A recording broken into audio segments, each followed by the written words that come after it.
大雨落袂离，这台东的大德溪水是真错流。南回公路上北的路段，这路基全安尼流去，公路局是暂时封起来。因内目前是路南的车道开放双向通行。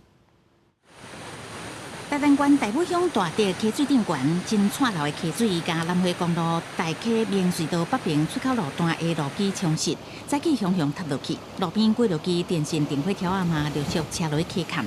附近居民是讲，车一道已经发现溪水顶悬，无想到透早清晨路基已经塌落去啊。电线杆先滑下去了的。哦，这个是边护栏是昨天早上起来的时候5点多起来的时候就已经滑下去了。公路局大武干务段早起调派大型机具吊肉粽甲来顿，先减少溪水继续冲蚀，避免路基塌落去的范围扩大，也封锁大溪明水道北边出口路段，改用路南的车道双向通行。就尽量消波块尽量丢多一点啊，保护这个拦堵墙这一面啊。因为台东县南回公路沿路也是一直落大雨，溪水一时无法度消透。公路局要听候天气好天，再来填补路基，呼吁用路人经过大溪明水道路段一定要小心通过。记者采访报道。